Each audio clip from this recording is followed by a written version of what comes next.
Is working, Wendy. So welcome back to another edition of Money Moves, everybody. I'm excited to be here, Wendy. How are you today? Doing great. Happy to be here. Good. That's always a positive, right? So school's back in session. Things are getting back to the normal groove, and I don't know about you. You've got a house full going back to school, right? Yeah. Yep. Everybody's back, and school sports have started, and dance again. So yeah, pretty much after school, 2 o'clock on, I'm busy with kids. So Nice. Well, good deal. So today we've got an exciting topic to talk about. You and I talked a little bit about it earlier in regards to small business owners, or if you're 1099 independent contractors and stuff. I don't know about you, but I used to have such a horrible time trying to keep track of the ebbs and flows of income and stuff like that. And, it was just so sporadic. It created a lot of undue stress. I don't know if maybe that was just me or if that's kind of what everybody does or. Yeah. I mean, managing the money that comes in, especially in a business, talking real estate or network marketing or any kind of business where there's sales involved and it's on you, there's those ebbs and flows, and it's hard to manage for sure.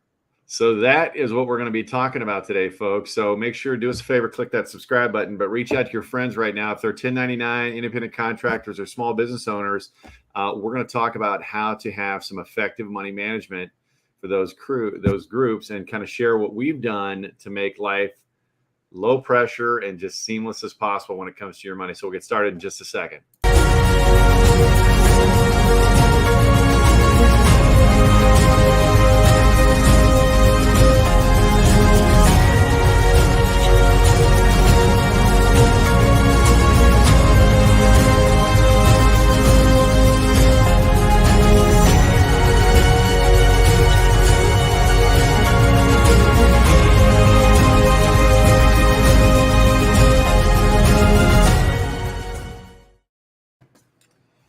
All right, we're back. So yeah, let's talk about money management for self-employed, or business owners, whatever you want to call it. If you're in the 1099 world, you know what I'm talking about. Some months you're crushing it, some months not, and so that can create some havoc, right? Real estate has seasons. You may be in seasonal business or whatever. I mean, in your world, Wendy, I'm sure that happens as well.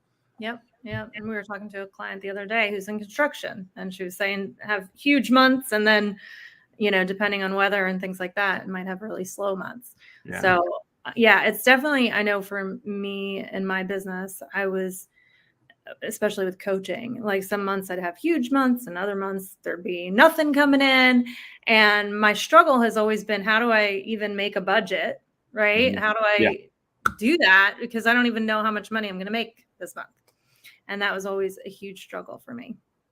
Well, and it's not just you. I mean, that's one of the big things that we talk about with, like I said, with realtors and things like that. And I've had clients who are in that world, mm-hmm. Not just real estate, but the independent contractor, where they'll make a bunch of money, or they won't make a bunch of money, so they'll rack up credit card debt and things like that, mm-hmm. to pay for life's needs, right? And then they'll have a big month the next month, and then they'll pay all the credit card off completely.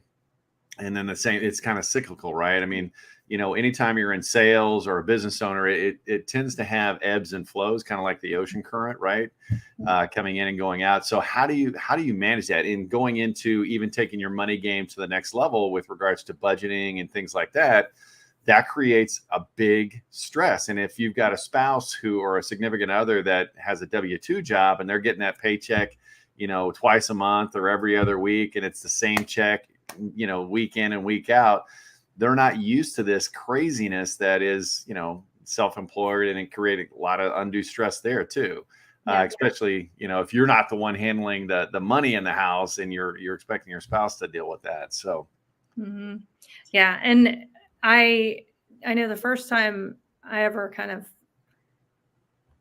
of looked into doing things differently, right? Mm-hmm. I was that person. I put everything into one account, like mm-hmm. all my money that came in, all just went into one account. And like I had two struggles. One was that sometimes I didn't have enough money for all the things I needed to pay for. More month than money. Then more month than money. And then other times it was like, I just created poor habits because I dumped everything into one account. And those months, I had a couple years there where I was making good money every single month in my network marketing company, and it just piled up cash, and I felt like I was a freaking millionaire, and I could just spend. Making it rain, making it rain. So and yeah, I had no system for what I was doing with it, and that bit me in the butt, because that first year that I made what I considered a crap ton of money. I mean, it was probably 4 times what I was ever used to making. yeah. That I didn't realize how much I had to save for taxes. Well, And and I I was gonna say shared that here before I got into, I got into not big trouble, but you know what I mean? Like, now I have it. yeah, you got behind the 8 ball, right? Yeah. Yeah. And that's one of the things that, even if you're a W-2 employee, if you've got a side hustle or a side business, right, and that's making money, you want to kind of have a system in place. And so, what I developed, about, I don't know, 5-6 years ago, was I needed a way to kind of manage that. I'm like, there's got to be a better way, because I came out of corporate. I was paid twice a month, 1st and 15th. And I'm like, okay, how can we do this? And I started sharing this with a couple of my realtor clients and things like that. And they're like, this is great. It's so simple, yet it's genius. So we're gonna hop over, if we can share our screen here. If you could help me out there. There we go. Okay, so can you see that? Yep. All right. So what I'm going to do is kind of walk you through. So our company that actually does financial planning and things like that is called the Turning Point Group. Obviously the Black Swan Money is the educational side of what we do, but we developed something called the TPG money split system. Okay, and it sounds complicated, or maybe it doesn't, but it's super simple on how you can actually manage your money. So, if you've got your W-2 income, put that in your normal checking account, right? But if you've got 1099 income or multiple business income or a side business income, what you're going to do is you're going to create a separate receiver account. This is going to be your primary business account. Now, it doesn't have to be a formal business account with your bank, but it's an account that you use for your business and only for your business. Okay. And we're going to call that your receiver account. What does that mean? That's what receives all these extra checks, right? Whether you're getting paid from multiple businesses or whatever the case may be. And that's what we're going to do, is look at, okay, maybe I've got a side business, or millionaires, how many streams of income do they have? An average of 7. So we're going to look at possibly 3 streams of income, but they're all coming into this primary business receiver account, right? And that's something you can set up with your bank or your credit union or whatever the case may be. And it can be a regular checking account. I don't necessarily recommend a savings account for that, just because, number one, savings accounts don't really pay anything anymore. So there's really no benefit, but they do give you a lot of restrictions on moving and the money around and things like that. So just set up a separate checking account. And what happens is you're going to allocate the money in there. Okay. So first of all, take a look at, let me back on that a little bit. So what you want to do is take a look at how much money do you actually need? Okay. So what's your monthly budget amount? Okay. So if this is a full-time system, like you're a realtor and this is your full-time gig, or maybe you're single income or whatever, this is kind of how you want to have it. But you don't want to receive any more than 50%, no matter what you're making in this, towards your personal income. Okay. So a lot of people, like you said, Wendy, and I think you made a comment, you had the money coming in, it was mixed with everything else. And a lot of people that start a side business do exactly that. They think, oh my gosh, this is all this extra money that I have. So they just start spending it. Right. So they're not saving for taxes. They're not reinvesting it into the business, and they're not building a war chest. Some people call it a little nest egg or an emergency fund. I call it a war chest, because I'm in business. I want to be ready for the trying times. Right. So you don't want to pull out any more than 50% as a personal income. Okay. And then 20% of that is going to go towards taxes. Now, you may want to allocate a little bit more depending on where you're at. You want to make sure you're working with your money team. There's another video we did on that, and you're getting all of your tax write-offs, because there are a lot of benefits of being a 1099 or self-employed, right? And if you have state income tax, I live in a tax with no state income tax, but some of you, especially out in California, I've got clients out in California, you may want to put back a little bit more, but you want to allocate 20% for income taxes in general. Okay. And that's just a general statement. I'm not giving tax advice. Again, consult your tax advisor. So, and then lastly, we talked about that reinvesting in the business, right? And I don't know, what are some ways you reinvest in your business, Wendy? I've hired coaches. I've used, invest in certain tools that help my life be easier. Right now, I have a team of virtual assistants that help out. So those are different ways I've put money back in. Yeah, it enables you to work smarter, not harder, right? Hiring staff or, marketing, right? If you're a realtor, that stuff's not cheap, right? Mailers, things like that. These are all different ways that you can, reinvest in your business, or like you said, get some personal coaching, or maybe take an extra course or something like that. How can I reinvest? Well, you'll notice, and these numbers aren't set in stone, folks. I mean, if you only want to take 40%, but this is just kind of a general rule of thumb. But 50% towards your personal income. We want to make sure that the IRS gets theirs, right? THEIRS, the IRS theirs.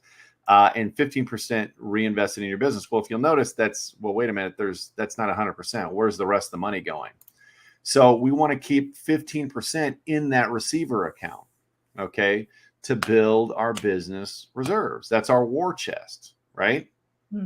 Yep. I love that. And this, like you said, it's not exact numbers for everybody. They're not going to be the same for everybody, but it's the whole process, right? And dividing up that money, making sure, yes, the taxes, but having a process, come up with percentages and work your way. Like I started out, I had a goal of what percentages I wanted to use. And in the beginning, I couldn't necessarily do that, right? Because my living expenses were too high. And so as time went on, though, I just would adjust it slightly, as I grew, as I just got used to it and was able to cut expenses, I would adjust those percentages just a little bit at a time. So we talk about that with investing, right? Like you don't want to go out of the gate like, oh, I'm going to put all this money away every month, but like work your way into it and developing that habit. So, and the big thing this did for me too is when your money's split up this way, you don't feel like you have as much, which is actually a good thing, right? Yeah. Because it shows a more real picture of what's actually there. When you're putting it all together, you feel like you have more than you actually do. Yeah, exactly. Well, and then so, at this point, it's like, okay, well, do I keep paying 50%? How has this become consistent? And that's what, going back to that first question I asked, or the first kind of step is to assess what do you actually need to have to cover your monthly bills, right? And a little something extra. So, let's say that amount may be $10,000, okay? Or $5,000. We'll use $5,000. So once your personal income, if I made 10 grand, I know that I'm going to keep $5,000. Well, that's what I need. I don't need any more. So you keep the extra in there as reserves, and then you pay yourself a bonus and things like that. And then you start looking at reinvesting in the business. How do I pay less taxes? Well, I'm going to hire a bookkeeper and a CPA to help me, maybe set up an S corp or something like that. And this is how you let the business pay for all of it, rather than living high on the hog the 1 month that you made a bunch of money. And you're living short term, right? You're only planning for the very next month, because then you got to go out and do it all over again.